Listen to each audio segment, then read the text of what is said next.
నీలాంటి రాక్షసుల పీడ వల్లే ఆడదాని బ్రతుకు నరకమవుతుంది. స్వేచ్ఛగా ఉండలేకపోతున్నాం. అయినా మనిషిగా పుట్టాక ఆ జన్మకు అర్థం ఉండాలి కదా. ఇంతమందిని టార్చర్ పెట్టి నువ్వేం సాధించావు? చూడు సీత, ప్రతి మనిషికి ఒక గోల్ ఉంటుంది. కొంతమందికి డబ్బు సంపాదనే ధ్యేయం, ఇంకొంతమందికి తన కెరీర్ లో టాప్ పొజిషన్ కి వెళ్లడమే ధ్యేయం. కానీ నాలాంటి ఈగోయిస్ట్లకి అహం చల్లార్చుకోవడమే ధ్యేయం. అదే నాకు ఆనందం. నీ మీద పగ తీర్చుకోవడమే నా లక్ష్యం. చూడు, ఇప్పటికైనా పిచ్చి వేషాలు మానుకొని నీ లక్ష్యాన్ని మరోవైపుకి మళ్లించుకో, బాగుపడతావు. ఇంకొక విషయం, నేను నా ఉద్యోగానికి రాజీనామా చేశాను. ఇక నుంచి నా జోలికి, నా కుటుంబం జోలికి రావడం మానుకో. ఎలా సీత, ఎలా మానుకోగలను? నువ్వు జాబ్ మానేసినంత మాత్రాన చైర్మన్ గారు నన్ను పిలిచి తిరిగి ఎండి పోస్ట్ ఇస్తుందనుకున్నావా? మొండితనంలో ఆవిడ నీకన్నా 2 ఆకులు ఎక్కువే చదివింది. సీత, నువ్వు ఒక విషయం గట్టిగా గుర్తుపెట్టుకో. నిన్ను, నీ కుటుంబాన్ని నాశనం చేసేదాకా నేను నిద్రపోను. చూడు, అనవసరమైన శబదాలు చేసి సుఖంగా ఉన్న ప్రాణానికి కష్టాల్ని కొని తెచ్చుకోకు. ఇలా ఫోన్ చేసి వార్నింగ్ ఇస్తే బెదిరిపోయే ఆడదాన్ని అనుకుంటున్నావేమో. నిన్న నీ టైం బావుండి గుండెల మీద కాలేసినా చావకుండా తప్పించుకున్నా. ఈసారి పీక మీద కాలేసి తొక్కుతాను. ఇలా పిరికి పందలా ఫోన్ చేసి అది చేస్తా ఇది చేస్తానే మాటలు చెప్పకు. నీకు దమ్ముంటే చెప్పకుండా నీకు చేతనైంది చేసుకో.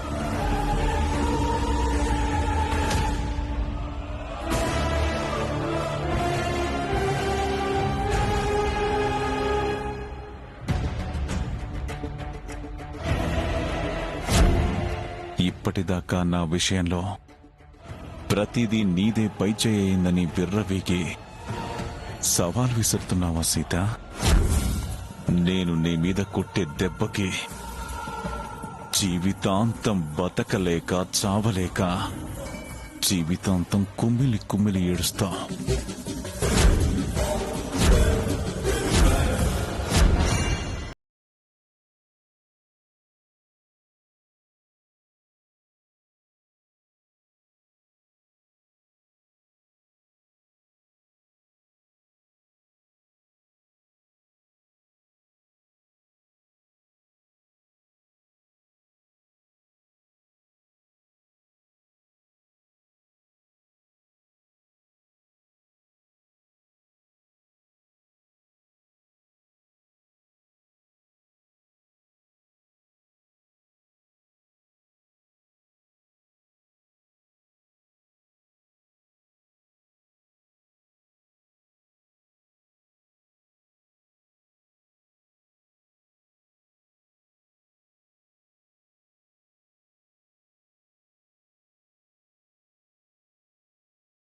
మీకు ఎలాంటి హాని జరగదు అనుకోవద్దు.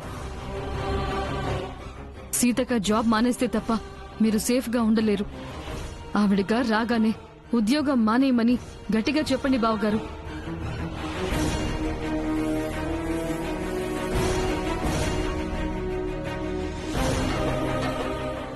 ఆవిడ గారు ఎందుకు మానేస్తారు దాక్షాయణి? పోయేది మన భర్తల ప్రాణాలు. జీవితాంతం ఏడవలసింది మనమేగా.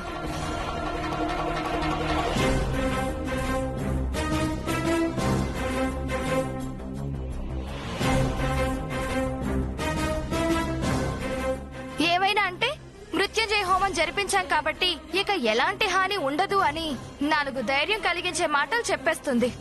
మన మొగుళ్ళేమో వదిన చెప్పిన దానికి మురిసిపోయి తలాడిస్తారు, ప్రాణాల మీదకి తెచ్చుకుంటారు.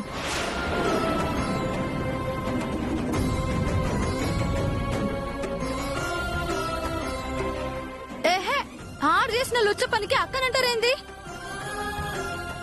ఈవిడ గారు తెలివిగా చైర్మన్ గారిని బుట్టలో వేసుకుని ఆ రాజశేఖర్ స్థానానికి ఎసరు పెట్టబట్టేగా పరిస్థితి ఇలా తగలబడింది.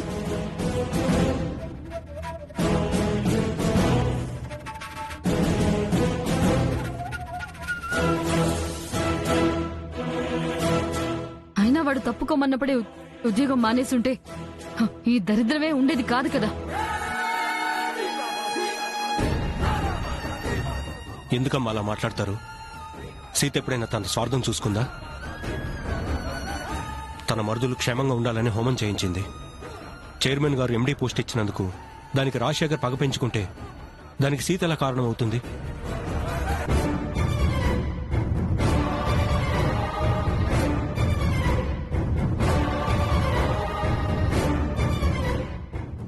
నిజాలతో అసలైన కారణాలతో వీళ్ళకి పనే ఉందన్నయ్య.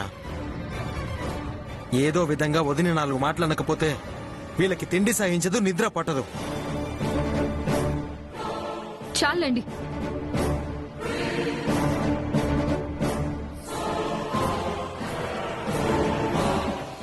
మీ భర్తలు 10 కాలాల పాటు ఆయురారోగ్యాలతో చల్లగా ఉండాలి అంటే మెళ్ళో తాళి వేసుకోండి అని అన్ని క్లాసులు పీకడం కాదు.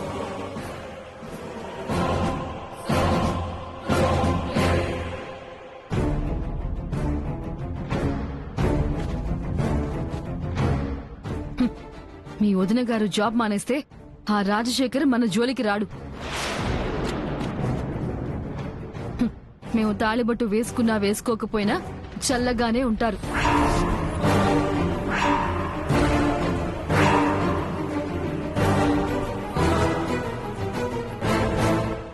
రాగానే మీ వదిన్ని ఉద్యోగం మానేమని చెప్పండి.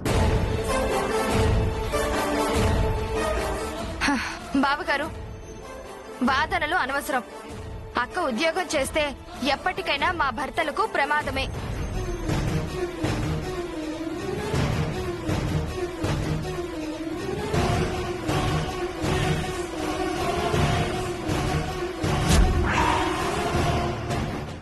మీ ఆవిడ గారితో ఉద్యోగం మాన్పిస్తారా మాన్పించరా? అది కాదు దాక్షాయిని.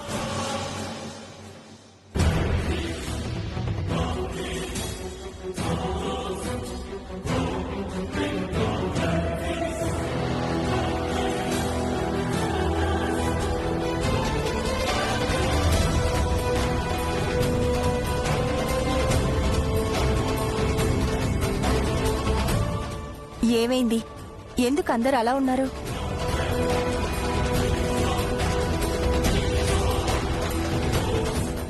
నువ్వు ఉద్యోగం మానేయాలని చెప్పి చిన్నోదులిద్దరూ పట్టుపడుతున్నారు.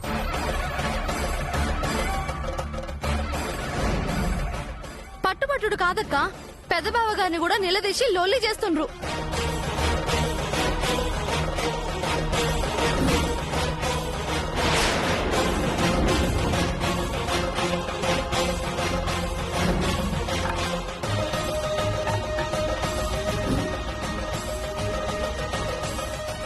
అది వాళ్ళకి నీ మీదున్న కోపం కాదు సీత. నువ్వు నీ ఉద్యోగం కంటిన్యూ చేస్తే రాజశేఖర్ వల్ల వాళ్ళ భర్తలకి ఎక్కడ ప్రాణహాని కలుగుతుందోనని వాళ్ళ భయం.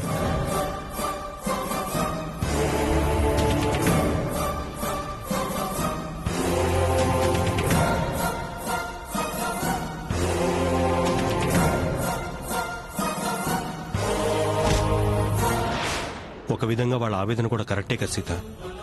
నువ్వు ఈ ఉద్యోగం చేయటం అవసరమా? నేనేమి నా సంతోషం కోసం, నా సుఖం కోసం ఉద్యోగంలో జాయిన్ అవ్వలేదండి. మన ఆర్థిక పరిస్థితి బాగోలేకే జాబ్కి వెళ్ళాను.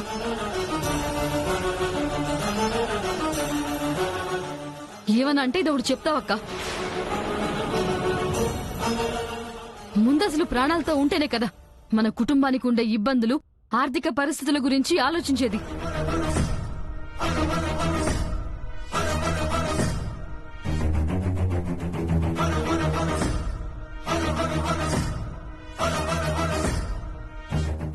తాను పట్టిన కుందేలుకి 3 కాళ్ళు అనుకునే రకానికి మన బాధ ఎందుకు ఎక్కుతుంది దాక్షాయిణి?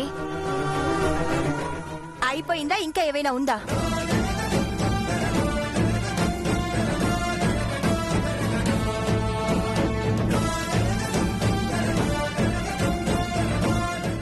నేను మూర్ఖురాలే అయితే మీరు నన్ను ఎన్ని మాటలన్నా కడుపులోనే దాచుకొని సొంత చెల్లెలలా చూసుకోను.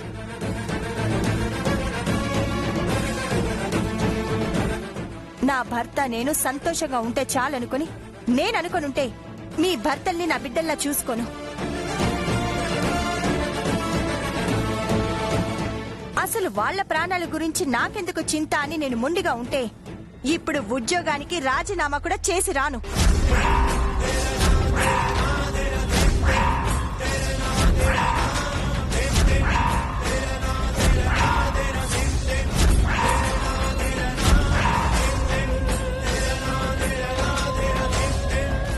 ఏంటి సీత నువ్వు అనేది?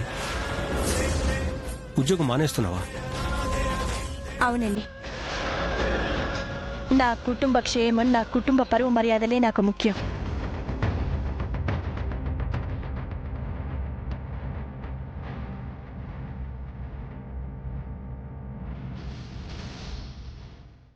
దానికి అడ్డు నా ఉద్యోగమే అయితే అదసలు నాకు అవసరమే కాదు.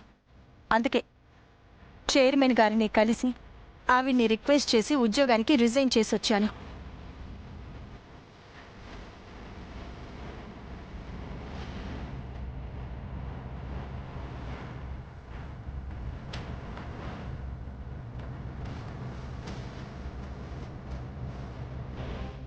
ఇక నుండి ఇంటి నుంచి కాలు బయట పెట్టను. వంట పనికి, ఇంటి పనికే పరిమితమవుతాను. ఒక విధంగా మంచి నిర్ణయమే సీత. మనకొచ్చే పంట డబ్బులతో కలో గంజ తాగి బతుకుదాం. మీ ఆడవాళ్ళు పనులు చేసి ఇంట్లో అనవసరమైన డిస్టర్బెన్స్ క్రియేట్ చేయడం అవసరమా? బావగారు అంటే ఏంటి?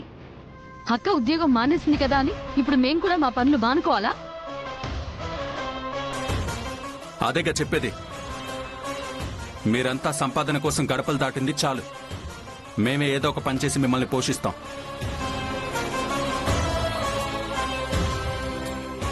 ఇది మరీ బాగుంది. అక్క ఉద్యోగం చేస్తే మేం సంపాదించకూడదా?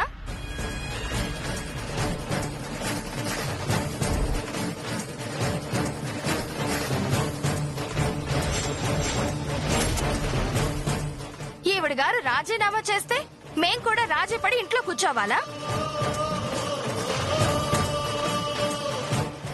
మీరేమన్నా ఇల్లు గడవడానికో కుటుంబ మర్యాద కాపాడడానికో పనిచేస్తున్నారా?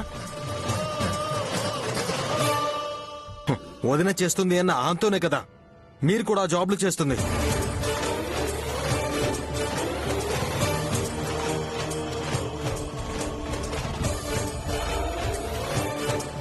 శ్రవణ్, నాతో వాళ్ళని పోల్చడం ఎందుకు? వాళ్ళ ఇష్టం వాళ్ళది. చేసుకుంటే చేసుకోనివ్వండి. ఏంటోది నా వాళ్ళిష్టం. నువ్వు జీతం కింద తెచ్చే ప్రతి రూపాయి ఇంటి అవసరాలకు ఖర్చు పెట్టావు. దాక్షాయిని కానీ మిగిలిన వాళ్ళు కానీ ఈ నెల ఖర్చులకి దుంచండి అని ఒక 500 నీకు ఇచ్చారా?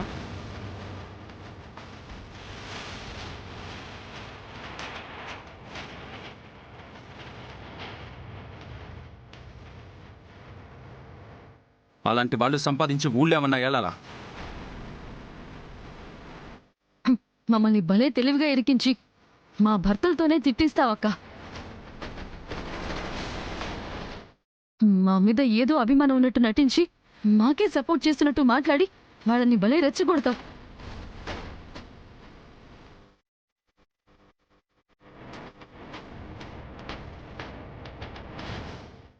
మేము గొడవ పడుతూ ఉంటే వేడుక చూస్తూ ఉంటావు కదక్కా.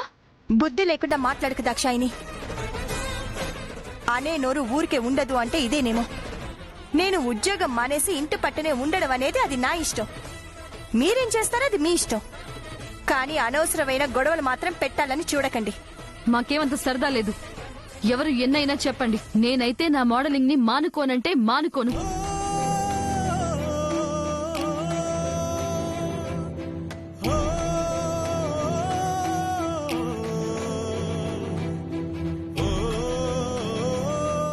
నేను కూడా నా పనిని మానుకోను.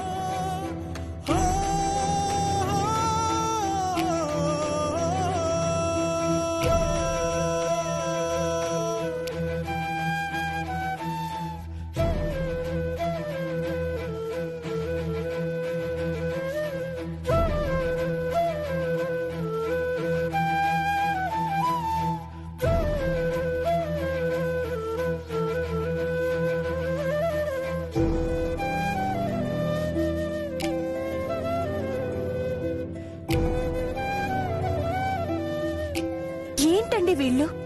నేను ఏమన్నా అలా విరుచుకుపడతారు? ఏదో తెలియని తరం.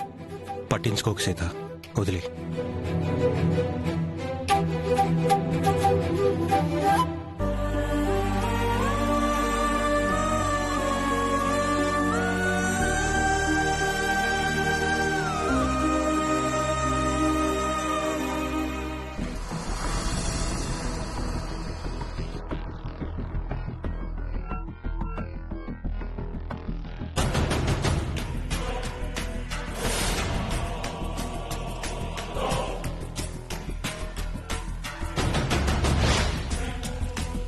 నేను పుట్టి బుద్ధిరిగాక ఇంత అవమానం ఎప్పుడూ పడలేదు. సీత వల్ల నా పరువు మొత్తం పోయింది. మనశ్శాంతి కరువైపోయింది. ఇలా బాధపడుతూ కూర్చోటం ఎందుకన్నా? నువ్వు అను ఇంట్లోకెళ్ళి అడ్డొచ్చిన వాళ్ళని చంపేసి ఆ సీతను తీసుకొని వస్తావు.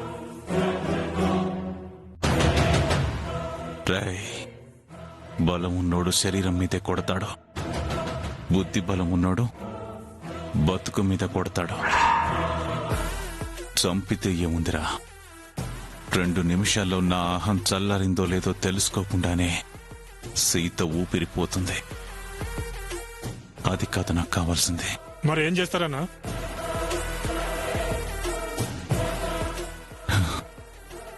కిడ్నాప్ చేసి కొన్ని రోజులు మన దగ్గర భద్రంగా పెడతాను. అది ఏ కుటుంబాన్నైతే చూసుకొని మురిసిపోతుందో ఆ కుటుంబమే దాన్ని చీకొట్టేలా చేస్తాను. దానివల్ల నీకేంటన్నా ప్రయోజనం? ఆ సీత ఓటమి భారంతో ఏమీ చేయలేక, చావలేక, బతకలేక చచ్చినట్టు నా కాళ్ళ దగ్గరికి వస్తుంది. అది నాకు కావాల్సింది.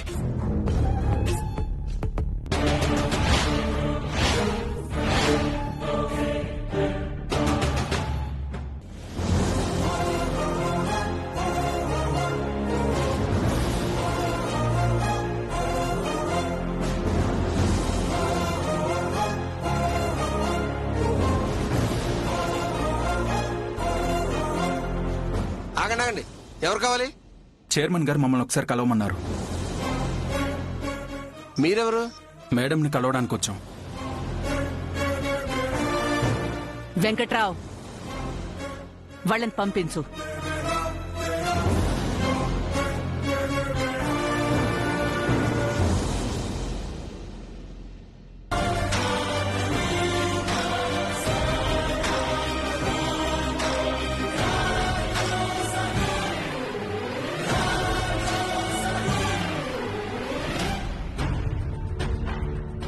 నమస్కారం మేడం. నమస్తే బాబు. నమస్తే మేడం. నమస్కారం అండి. కూర్చోండి.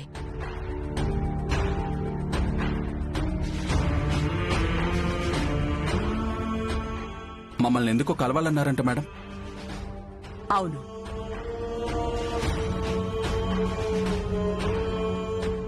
మీ కుటుంబంతో నాకు ఎలాంటి సంబంధం లేకపోయినా మీ వదిన సీతతో కొద్ది పరిచయానికి నాకేదో అనుబంధం ఉందేమో అనిపిస్తుంది.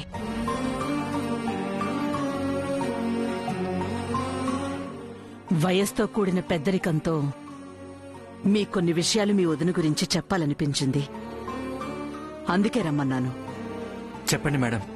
అందరూ అలాగే ఉంటారని చెప్పలేను గాని పెళ్లైన చాలా మంది ఆడపిల్లలు తన గురించి, తన భర్త గురించి తప్ప ఆ కుటుంబం గౌరవం గురించి గాని, దాని విలువలు కాపాడాలనే ఆలోచనతో గాని కాపురాలు చేస్తున్న వాళ్లు కనుమరుగవుతున్న రోజులివి.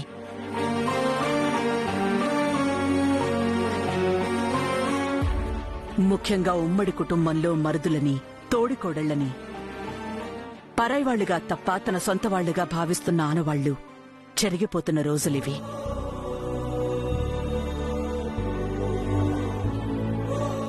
కాని సీత అలా కాదు. మీరు చేసుకున్న పూర్వజన్మ సుకృతమో, మీ భార్యలు చేసుకున్న అదృష్టమో గాని ఒక ఆణిముత్యం మీ ఇంటి పెద్ద కోడలిగా మీ ఇంట్లో అడుగుపెట్టింది.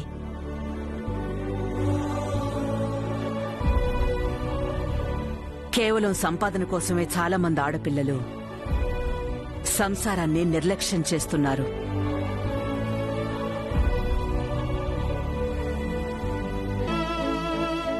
కానీ మీ వదిన మీ కుటుంబం కోసం, తన భర్త సంతోషం కోసం, మరుదులకు ఒక తల్లిలా బాధ్యత తీసుకోవడం కోసం, తోడికోడళ్లని సొంత అక్కలా ఆదరించడం కోసమే ఎండీ పోస్ట్కి రాజీనామా చేసింది.